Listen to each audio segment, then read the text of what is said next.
মাজার শরীফের 1388 নাম্বার হাদিস রাসূল করিম সাল্লাল্লাহু আলাইহি ওয়াসাল্লাম বলেন আলা মিন মুস্তাগফিরিন ফাগফিরলা আলা মিন মুস্তাগফিরিন ফাগফিরলা। আছে কি কোনো ক্ষমা প্রার্থী আমি তার গুনাহ ক্ষমা করে দিব, আছে কি কোনো প্রার্থনা করে আমি তার প্রার্থনা কবুল করে নিব।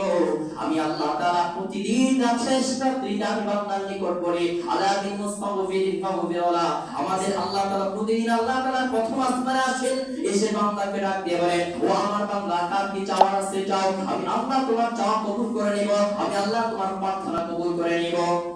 আর শবে বরাত যখন আসে, আর শবে কদর যখন আসে, আমার আল্লাহ ডাকতে বলেন শবে বরাত যখন আসে সূর্য অস্ত যাওয়ার পর মাগরিবের আযান দিতে দেরি, আমি আল্লাহ প্রথম আসমানে নামতে দেরি করি না।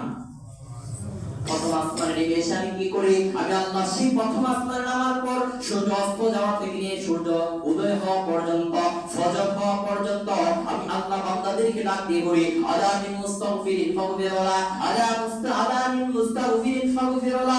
আছে কি কোনো বান্দা আমার নিকট ক্ষমা চাইবে, আছে কি কোনো ক্ষমা প্রার্থনাকারী, আমি আল্লাহ তার ক্ষমা প্রার্থনা করে আমি তার ক্ষমা করে দিব। বান্দার যা চাওয়া পাওয়া আছে আল্লাহ তার চাওয়া পূরণ করে দিব। আজকে বান্দা তুমি যা চাইবা আমি আল্লাহ তাই তার কবুল করে দিব। তাহলে সেই রাত্রিতে আমরা ইবাদত করতে রাজি আছি ইনশাআল্লাহ।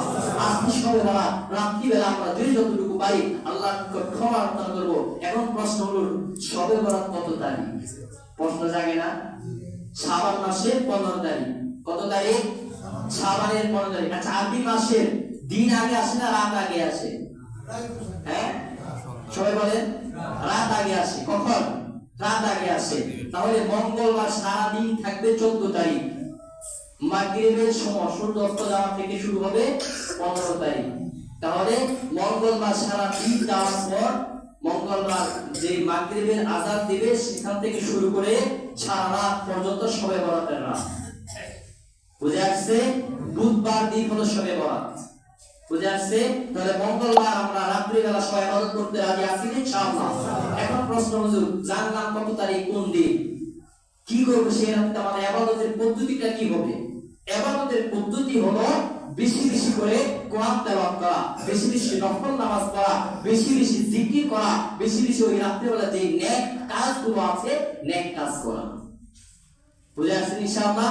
নেক কাজ কি কি জিনিস দুই একটা বললাম, আর নিজেদের আমরা তো জানি কোন কোন নেক কাজ। ঘরে মা থাকলে মার দিকে মায়ের জন্য হাদিয়া নিয়ে যান, বাবা থাকলে বাবার জন্য হাদিয়া নিয়ে যান। বাবার দিকে নেক দৃষ্টিতে তাকান, মায়ের দিকে নেক দৃষ্টিতে তাকান। মায়ের দিকে নেক দৃষ্টিতে তাকালে হাদিসের মধ্যে আছে আল্লাহ রাসূল বলেন তার আমল নামায় কবুল হজের সওয়াব সব তার আমল নামায় লিখে রাখা। নেক আমল ওই রাত্রিতে করতে পারি আমরা। আরো নেক আমল আছে, যে নেক আমলগুলো আছে দান করেন, শ্রদ্ধা করেন, একজন অসহায় ব্যক্তি তাকে সাহায্য করেন, একজন এতিম তাকে সাহায্য করেন, একজন কষ্টে আছে তার কষ্ট দূর করে দেন, ঘরে খাবার নাই খাবারের ব্যবস্থা করে দেন, একজন পথ চিনে না রাস্তা চিনে না একজন অপরিচিত ব্যক্তি আছে ভাই অমুক জায়গাটা তো চিনি না গাবতুলি জানি কোন রোডে যাইতে হয় আপনি দেখাই দিলেন এই দিক দিয়ে যাও ওই দিক দিয়ে রিকশা নিয়ে আপনি গেলে গাবতুলি যাইতে পারবেন। এই যে পথ দেখাই দিলেন নেক কাজ না এটা? এরকম যত নেক কাজ আছে এই নেক কাজগুলো করো, পারবো ইনশাআল্লাহ। এরপর রোজা কয়টা রাখবো? রোজা আপনি শাবান মাস প্রতিদিন রোজা রাখতে পারবেন, তবে বিশেষ ফজিলত হলো 13, 14, 15। কি কি বললাম? আরবি মাসের শাবানের 13 তারিখ, 14 তারিখ, 15 তারিখ। তাহলে এই মাসের এইটা কি হবে? সোমবার, মঙ্গলবার, বুধবার। সোমবার 13 তারিখ, মঙ্গলবার 14 তারিখ, বুধবার কত তারিখ? কত তারিখ? এই 3 দিন রোজা রাখা। কয় দিন রোজা রাখা? 3 দিন রোজা রাখা। হাদিসের মধ্যে আছে 13, 14, 15 এটা হলো আইয়ামে বীজের রোজা, সুন্নাত রোজা। কোন ব্যক্তি যদি এই রোজা রাখে তার আমল মানে একটি সুন্নাত জিন্দা করা সওয়াব লেখা হবে। এই আমল করতে পারবো ইনশাআল্লাহ। তাহলে কয়টা রোজা রাখবো আমরা? অন্তত কমপক্ষে 3টা। এটাও যদি না পারি অন্তত 15 শাবান বুধবার রোজা।